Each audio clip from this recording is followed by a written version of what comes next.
Cycle 1, Week 16. We're going to go ahead and start off with our timeline.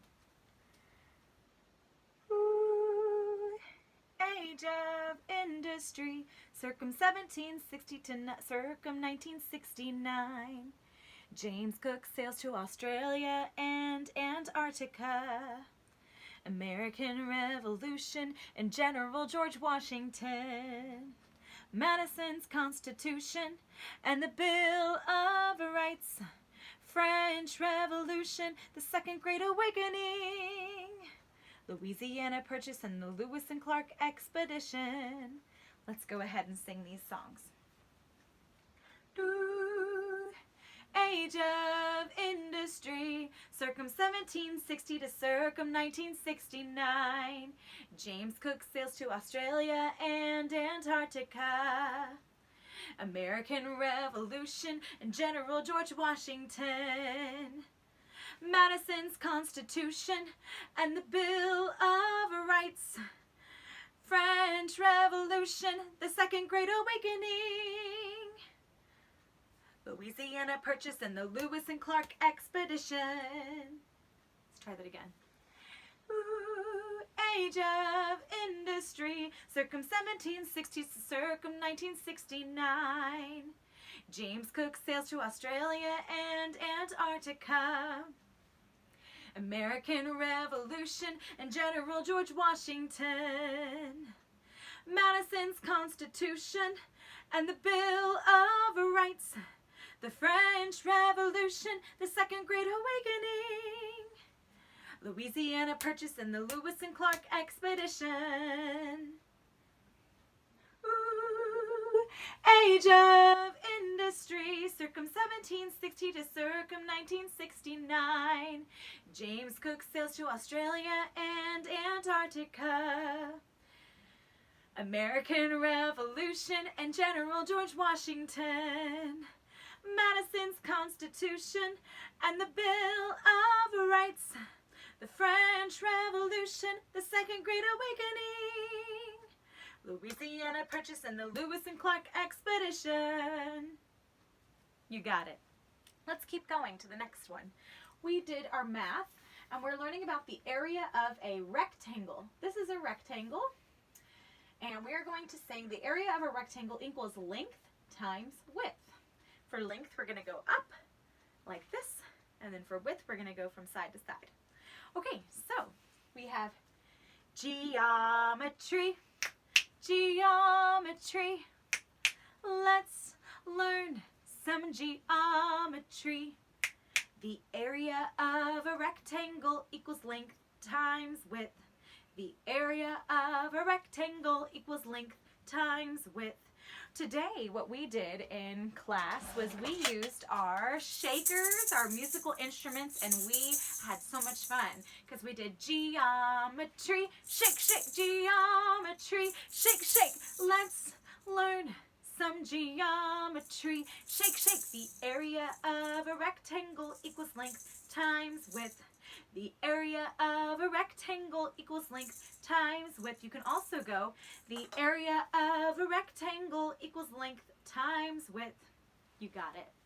Let's move on to English, helping verbs. We used Sarah. The words that we have are has, have, had. Has, have, had. And how we're going to sing this is helping verbs, has, have, had. Has, have, had, has, have, had. Okay, we're doing this to the tune of This Old Man, and we also used Sarah. Hi guys, how are y'all doing today? And so Sarah used some words, has. Sarah has a blue hat. Sarah has a long yellow braided hair. Sarah has a pretty purple dress. And Sarah has pink feet. Sarah, can I have your blue hat? No, it won't fit you. Sarah, can I have a high five? Oh, yes. Sarah, can I have a hug? That's the word have. Had. Sarah had to go to the bathroom. Ah! Sarah had to go to school today with me at CC to see all of y'all. Had. So we had our helping verbs, and we used it with this song here. Helping verbs. We are building helping verbs. Helping verbs helps another verb assert action, being, or existence. Helping verbs like make lots of sense. Do, does, did, has, have, had. So that's where we're at right now in the song. You can continue to practice that. We're going to go ahead and move on to our history. And we are learning about Mesoamerica. Tell me about the civilizations of Mesoamerica. 3 of the advanced civilizations of Mesoamerica from 1200 BC to 1500 were the Olmecs, the Mayans, and the Aztecs. For Olmecs, we're going to make an O. For Mayans, we'll make an M. And Aztecs, we'll make an A. Like this. See how it makes an A? All right, so let's try it. Olmecs, Mayans, and the Aztecs. Olmecs, Mayans, and the Aztecs. 3 of the advanced civilizations of Mesoamerica. From 1200 BC to 1500 were the Olmecs, Mayans, and the Aztecs.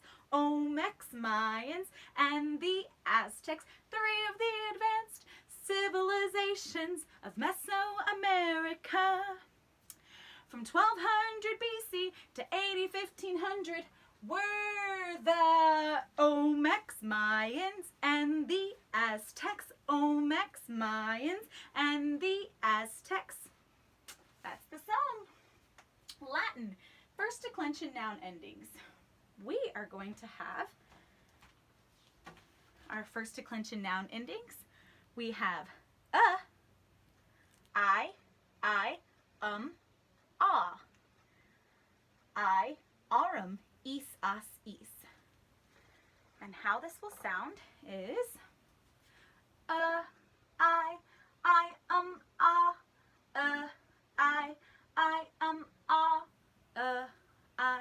I, ah. Singular first declensions. I, arum, is, as, is. I, arum, is, as, is. I, arum, is, as, is. Plural first declension. So we sang that and we had a lot of fun with that. We went really fast. We did that in funny voices, and that was a lot of fun. For science, we did 4 kinds of volcanoes, and this was my favorite. We did it to Star Wars theme, and so how we did that was active volcano. An active volcano is spewing lava. An intermittent volcano is like going and dormant, sleeping. And extinct, it's not in existence. Here we go. So we are going to have, what are 4 kinds of volcanoes? Active, intermittent, dormant, extinct. What are 4 kinds of volcanoes? Active, intermittent, dormant, extinct. What are 4 kinds of volcanoes? Active, intermittent, dormant, extinct. What are 4 kinds of volcanoes? Active, intermittent, dormant, extinct. And then our last thing that we did was African waters. And this is Happy Mom, CC, on YouTube. And we have African waters. We have the Congo River in blue. We have Lake Victoria, pink. We have the Zambezi River, orange. And the Orange River is in green. How funny is that? So how this will go is we played musical chairs to this. We walked around and then we went over to our maps and we found and located all of the African waters. But the song, I set my metronome on to a click, and it was 112 beats. And so I'm going to just use this. Africa, waters, Congo River, curves up and down in the Democratic Republic of the Congo, also called the Zaire River, deepest river in the whole wide world. Lake Victoria at the base of the Nile River, curving down in Africa. Zambezi River ends in Mozambique. Orange River running west to east in South Africa. Okay, I'll show you with motions. Africa, waters, Congo River, curves up and down in the Democratic Republic of the Congo, also called the Zaire River, deepest river in the whole wide world. Lake Victoria at the base of the Nile River, curving down in Africa. Zambezi River ends in Mozambique. Orange River running west to east in South Africa. And that's the song, Africa Waters. In science today, we had a wonderful time. I thought that this was one of my favorites, learning about the volcanoes. And actually, we learned about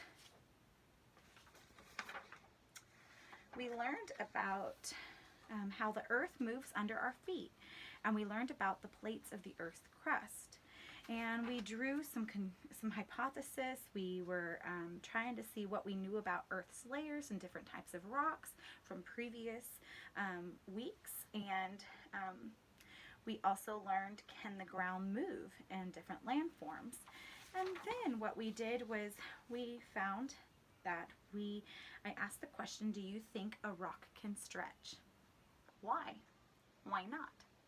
And Addie brought rocks for her presentation, and she passed them around to everybody, and we were able to see, does a rock stretch? We tried to stretch the rock. We couldn't make the rock stretch, but we had our balloon for our demonstration, and we drew a square on it, and this was going to represent the rock and particles of the rock. And as I blow into the balloon, we watched to see what will happen. Will this get bigger, smaller, or remain the same? Well, let's find out. Let's see. Did it get bigger? Yes. Let's keep trying. All right, let's see. Oh, it's getting bigger. Okay, so what we found is that the balloon is stretching because I'm filling it with air. If I keep filling it with air, what do you think will eventually happen? It will pop and it will burst. It will explode. Just like an earthquake. When you add tension, it will explode and the particles expand and it can pop. So, plates of the rock in the crust, plates will shift and they move together and they move apart. And some have elastic properties, these rocks, and they go back to the original shape. So let's watch that. Did it go back to the original shape? Yes. And so these rocks can stretch, and sometimes they pop. Compression was where they push together and create landforms. So we have these plates, and the plates you can actually see better in this picture. So let me demonstrate that picture here. And you can see that this is before the stress. When they move like this, it's called shearing. And when the tension is when they pull apart. And compression is where they are pushed together. So for example, when land and the tectonic plates, they move like this.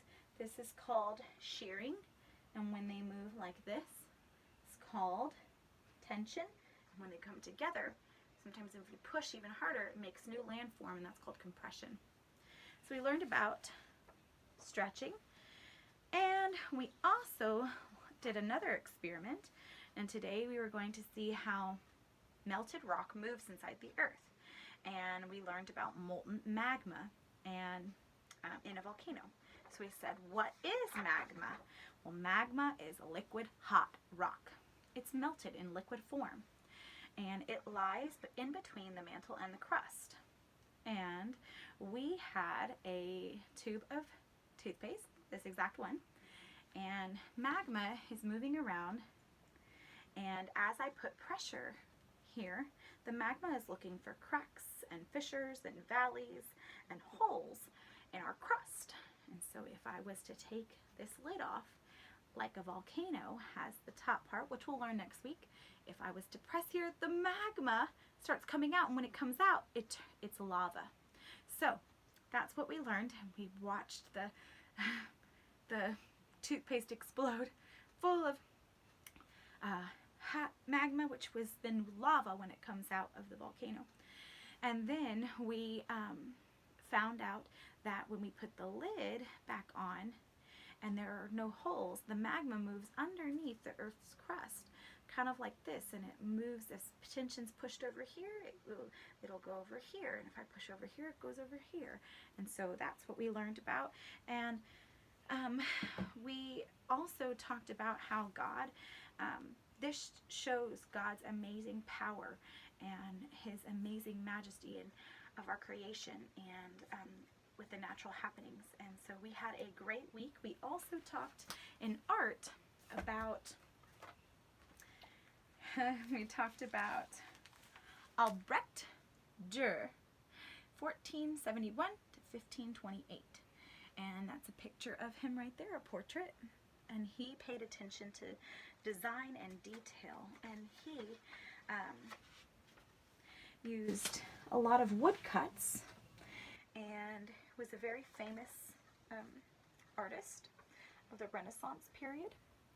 And we drew onto balsam wood, and we traced our image, and then we could even draw a background if we wanted, and then we did stamps, like we pressed a piece of paper on top after we rolled paint onto it. It was like etched, the picture was etched into the balsam wood. And so that was really cool to watch and see. Ours didn't really turn out very well, but that's okay, because next time we learn, and sometimes things don't go perfect, but that's okay because God's perfect, and we can try again, trial and error. And so if you want, you can take your picture and put it on the back side of your balsam wood once it's dry, and you can do it again and just push really hard and etch the picture into the wood, and then put some paint on, and then put a piece of paper on top of your picture, and then it will leave like a print form.